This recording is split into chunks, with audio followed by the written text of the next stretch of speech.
You have heard the word before. Submission. And something inside you tightened. Maybe it sounded heavy. Maybe it sounded unfair. Maybe it sounded like losing yourself. And if you are honest, part of you has been afraid of what it really means. Because no one really slows down and tells you the truth. Not the full truth. Not the kind that reaches your heart and not just your ears. So you sit there wondering, is submission weakness? Is submission silence? Is submission losing your voice in your own home? Or is there something deeper? Something powerful? Something most people never understand? Stay with me, because what you are about to hear could change how you see your marriage forever. Submission in marriage has been misunderstood for generations. It has been twisted, misused, even weaponized. Some have used it to control. Some have used it to silence. Some have used it to justify pain. And because of that, many hearts have closed. But God's design was never meant to destroy you. God's design was meant to build something unbreakable. You cannot understand submission until you understand this first truth. Submission is not about control. It is about order. There is a difference. Control crushes. Order protects. Control demands. Order aligns. And God is not a God of confusion. He is a God of divine order. The problem is, we often try to apply spiritual principles with worldly understanding. And that always leads to frustration. You see, the world tells you that power means dominance. The louder voice wins. The stronger will dominate. But the kingdom of God works differently. In God's kingdom, power often looks like humility. Strength often looks like surrender. That sounds strange, until you look at Jesus. Jesus had all power, all authority, all dominion, yet he chose to submit to the will of the Father.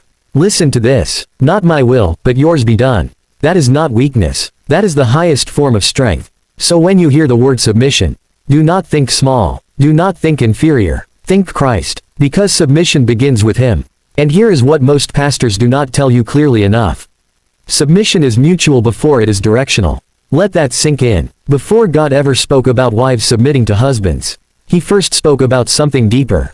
Submit to one another out of reverence for Christ. Ephesians 5:21. Did you catch that? Submit to one another. Not one above the other. Not one silencing the other. Not one diminishing the other.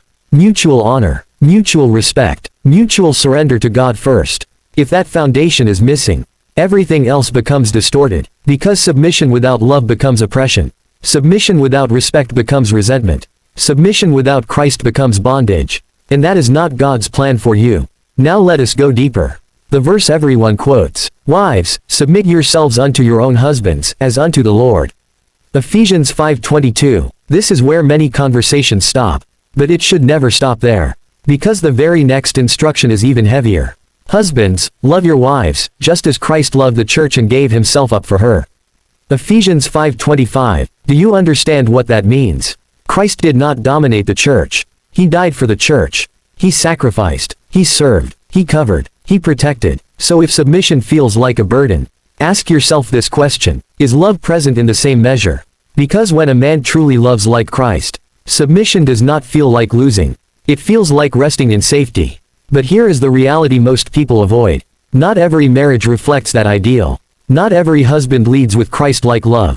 Not every wife trusts easily. And that is where the tension lives. Because you are trying to walk out a divine principle in an imperfect situation. And that is hard. Very hard. So what does submission look like in real life? It does not mean you have no voice. It does not mean you have no opinion. It does not mean you accept abuse. Let me say that again. Submission does not mean accepting abuse. God never designed you to be harmed in the name of obedience. If there is harm, if there is fear, if there is destruction, that is not submission. That is brokenness. Submission is not about shrinking. It is about alignment. It is choosing unity over ego. It is choosing peace over pride. It is choosing trust over control.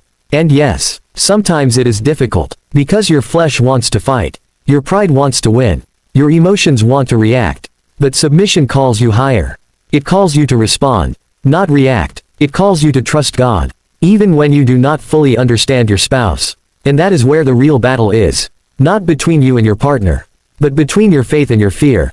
Because submission requires trust, not just in your spouse, but in God. Trust in the Lord with all your heart and lean not on your own understanding. Proverbs 3:5. That means even when things do not make sense, you are anchored in something greater. Now let us talk about something deeper. Something many people feel but cannot explain. The fear of losing yourself. You wonder, if I submit, will I disappear? Will my identity fade? Will my dreams be buried? That fear is real, but here is the truth. God never asks you to lose yourself. He asks you to find yourself in Him. Because when your identity is rooted in God, no human role can erase you. Submission does not erase your identity. It refines it. It teaches patience. It builds character. It strengthens your spirit, but only when it is done in the right context. Because without Christ, submission feels empty. With Christ, submission becomes powerful. And here is something else most people will not say. Submission is not constant agreement. You can disagree and still submit. You can express your thoughts, your concerns, your feelings, but you do it with respect. You do it with wisdom. You do it with love. Because tone matters. Approach matters. Heart posture matters. Submission is not silence. It is posture. It is how you carry yourself in moments of tension. It is how you respond when emotions rise. It is how you choose unity, even when it is easier to divide. And here is a truth that might challenge you. Sometimes submission is not about your spouse at all. Sometimes it is about your obedience to God. Because God sees what you cannot see. He understands what you do not understand. And He is working in ways you cannot imagine. Romans 8:28 says, "And we know that in all things God works for the good of those who love Him." Even in your marriage, even in your struggles, even in your silent prayers. But here is the balance. Submission does not cancel accountability. A husband is still accountable to God. A wife is still accountable to God. No one escapes responsibility. So if submission is being demanded without love, something is out of alignment. If leadership is being used to control, something is out of alignment. Because true leadership looks like Christ, and true submission responds to Christ. Now let me speak to your heart. Because maybe you are tired. Maybe you have tried. Maybe you have prayed. Maybe you have hoped things would change. And they have not. You feel unseen, unheard, unappreciated, and the word submission feels like another weight on your shoulders. I hear you, but I want you to hear this. God sees you. Every sacrifice, every tear, every silent prayer, nothing is wasted, but you must also guard your heart, because submission should never cost you your peace with God. It should never push you into bitterness.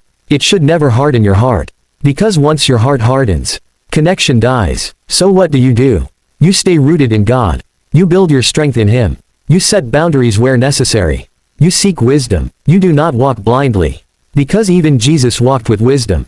He loved deeply, but He also discerned wisely. Submission without wisdom becomes dangerous.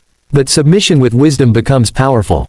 And here is something that might surprise you. Submission can transform a marriage. Not by force, not by manipulation, but by influence. Because a peaceful spirit speaks louder than constant conflict. A gentle response can soften a hard heart. Gentle words turn away wrath, but harsh words stir up anger. Proverbs 15:1. That does not mean instant change. It does not mean overnight miracles. But it creates space for God to move. And sometimes, that is what your marriage needs most. Space for God to work. Because you cannot change your spouse. You can only change how you show up. And when you show up aligned with God, something shifts. Maybe slowly, maybe quietly, but something shifts. Now let me challenge you one more time. Do not let the world define submission for you. The world sees it as weakness. God sees it as strength. The world sees it as loss. God sees it as alignment. The world sees it as control. God sees it as trust. So whose definition will you believe? Because your perspective will shape your experience. And your experience will shape your marriage. You are not powerless. You are not voiceless. You are not invisible. You are called. You are chosen. You are equipped. And your marriage is not just about you. It is a reflection of Christ and His church. That is why it matters. That is why it is worth fighting for. Not with anger, not with pride, but with faith. So when you hear the word submission again, do not shrink. Stand in truth. Stand in understanding. Stand in God's design. Because real submission is not about losing your place. It is about finding your purpose. And when purpose meets obedience, something beautiful is built, something lasting, something sacred, and that is what your marriage was always meant to be.